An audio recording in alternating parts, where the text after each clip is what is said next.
بسم اللہ الرحمن الرحیم۔ السلام علیکم ورحمۃ اللہ وبرکاتہ۔ سب سے پہلے میں آپ کو یہ بتا دوں کہ حمزہ علی عباسی جن کی حمایت کرتا ہے ان کے خلیفہ کی قرآن کی تلاوت سنیں ذرا۔ تعالیٰ معبودوں کے بارے میں فرماتا ہے کہ ان الذین تدعون من دون اللہ لن یخلقوا ذبابا ولا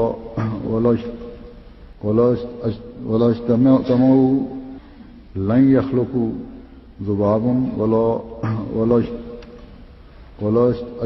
اجتمعوا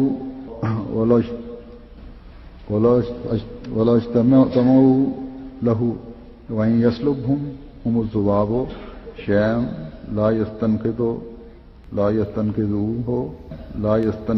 تو جناب یہ ہیں وہ مرتدین، وہ زندیق اور وہ کافر جن کی حمایت عباسی فتنہ کر رہا ہے۔ حمزہ عباسی کی ٹویٹ ہے جس میں وہ لکھتا ہے، اللہ کے آخری نبی رسول اللہ صلی اللہ علیہ وآلہ وسلم نے جو دین دیا اس میں انسانوں کو ایک دوسرے کی اصلاح کی کوشش کا اختیار ہے، لیکن کوئی فرد یا گروہ جو اپنے آپ کو مسلمان کہے اس کی دلیل قرآن و سنت سے دے، اسے غیر مسلم ڈکلیئر کرنے کا اختیار رسول اللہ کے دنیا سے رخصت ہونے کے بعد کسی انسان کے پاس نہیں۔ تو جناب آپ کے لیے عرض ہے کہ علماء کو انبیاء کا وارث کہا گیا ہے۔ انبیاء کا وارث اسی لیے کہا گیا ہے کہ اب انبیاء کا سلسلہ ختم ہو چکا ہے اور اب انبیاء والے کام یعنی دعوت اللہ انبیاء کے وارث یعنی علماء کرام ہی کریں گے، اور دعوت اللہ وہ ہے جو قرآن و حدیث میں ہے، اور دعوت اللہ میں یہ بھی آتا ہے کہ علماء اپنی قوم کو ختم نبوت کے بارے بتائیں اور جو فتنہ اس کے خلاف کھڑا ہوتا ہے اس کے بارے میں مسلمانوں کو آگاہ کریں کہ یہ فتنہ کس کیٹیگری میں آتا ہے اور اس کا ساتھ دینا ہے یا نہیں دینا۔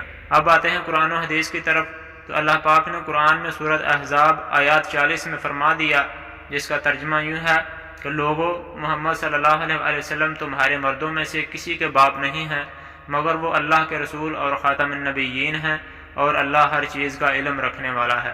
اور دوسرا خود رسول اللہ صلی اللہ علیہ وآلہ وسلم نے فرمایا ہے کہ میں دنیا میں موجود مٹی کے ذرات کے برابر گواہی دیتا ہوں کہ میں آخری نبی ہوں، میرے بعد کوئی نبی نہیں۔ تو جناب یہ تھا اللہ اور رسول اللہ صلی اللہ علیہ وآلہ وسلم کا حکم۔ اسے لوگوں تک کس نے پہنچانا تھا؟ اسے لوگوں تک انبیاء کے وارثوں نے ہی پہنچانا تھا۔ اس لیے آپ کی یہ گھڑی ہوئی جعلی دلیل کسی کام کی نہیں، بلکہ یہاں تم نے اپنی جہالت کا اعتراف کیا ہے۔ دوسری جہالت آپ کی یہ ہے، آپ ویڈیو دیکھیں پھر آگے بات کرتے ہیں۔ ایک میں چیز پوچھوں گا آپ سے ایک ورڈ کے اندر، اور مجھے ہاں یا نہ میں جواب دیجیے گا۔ کیا ایک اسلامی ریاست کو یہ حق پہنچتا ہے کہ وہ ایک لوگوں کے گروہ کو کہے کہ یہ کافر ہیں، یہ مسلمان نہیں ہیں؟ ہاں یا نہ؟ جی تو حمزہ عباسی، یہاں میں آپ کو رسول اللہ صلی اللہ علیہ وآلہ وسلم کا ایک ادنا سا غلام ہونے پر جواب دیتا ہوں۔ آپ جو ریاست کا ڈنڈورا پیٹ رہے ہو کہ کیا ریاست کو اس کا حق بنتا ہے کہ کسی کو کافر قرار دے، تو جناب یہ ریاست پاکستان کلمے کی بنیاد پر بنی ہے، اور دوسرا یہ کہ اس ملک کا قانون قرآن ہے۔ یہ بات تو بابا قوم قائد اعظم رحمۃ اللہ علیہ بھی فرما گئے تھے کہ ہمیں کسی نئے قانون کی ضرورت نہیں، بلکہ ہمارے پاس 1400 سال پہلے سے قانون موجود ہے۔ تو جناب اب آپ ہی بتائیں کہ جس ملک کا قانون قرآن ہو اور قرآن میں لکھا ہو ما کان محمد ابا احد من رجالکم ولکن رسول اللہ وخاتم النبیین وکان اللہ بکل شیء علیما، تو اگر کوئی اس کے خلاف جاتا ہے تو کیا اس کے بارے ریاست کا حق نہیں کہ وہ قوم کو آگاہ کرے کہ کیا سچ ہے اور کیا جھوٹ ہے؟ آپ کی تیسری جہالت یہ ہے کہ آپ نے 7 اگست 2018 کو ایک ٹویٹ کی تھی جس میں آپ نے کہا تھا، جہاں اس بات کی خوشی ہے کہ میری قوم نے 1 کروڑ 60 لاکھ سے زیادہ ووٹ دے کر مافیا کو شکست دی، وہاں اس بات کا دکھ بھی ہے کہ 1 کروڑ 20 لاکھ پاکستانیوں نے اب بھی ختم نبوت کے غداروں، ماڈل ٹاؤن کے قاتلوں، پاناما کے چوروں، نسل در نسل جھوٹوں، معیشت اور اداروں کو تباہ کرنے والوں کو ووٹ دیا۔ تو جناب یہ دوہرا معیار کیوں؟ کیا تم منافق ہو؟ 2 چہرے کیوں رکھتے ہو؟ کہیں تم قادیانی تو نہیں ہو؟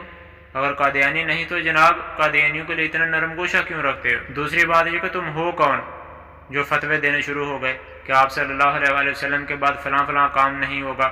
آپ کو یہ حق کس نے دیا؟ اگر آپ کے پاس مفتی کی سند ہے تو وہی دکھا دیں، اگر سند نہیں ہے تو جناب اپنی جہلانہ تھیوری اپنے پاس رکھو۔ اس کے لیے جہاں سے مال لیا تھا وہ آپ نے اپنے ہی ٹویٹ میں حرام کر دیے ہیں۔ اب تم نہ قادیانیوں کو منہ دکھانے کے لائق رہے اور اللہ کے حضور کس منہ سے پیش ہوگے، کس منہ سے رسول اللہ صلی اللہ علیہ وآلہ وسلم کا سامنا کرو گے؟ عباسی صاحب، جن لوگوں کی آپ حمایت کر رہے ہو وہ تو پاکستانی قانون کو مانتے ہی نہیں۔ یہ خود دیکھ لیں، آپ ربوہ ٹائم کی ٹائم لائن دیکھیں، عباسی صاحب آؤ اب آپ کو میں بتاتا ہوں، قادیانیوں کی طرح جب مسلمہ کذاب نے نبوت کا دعویٰ کیا تھا تو افضل البشر سیدنا صدیق اکبر رضی اللہ تعالیٰ عنہ نے خود جنگ کا حکم دیا تھا اور مسلمہ کذاب کو واصلہ جہنم کرنے کے لیے لشکر روانہ کیا تھا۔ سب سے بڑی جنگ ہوئی تھی جس جنگ کا نام جنگ یمامہ ہے۔ پچھلی تمام جنگوں میں تقریباً 259 صحابہ کے آس پاس شہید ہوئے تھے، جبکہ جنگ یمامہ میں سب سے زیادہ 1200 صحابہ اکرام شہید ہوئے، جن میں حافظ اور قاری بھی شامل تھے، کیونکہ بات ختم نبوت کی تھی۔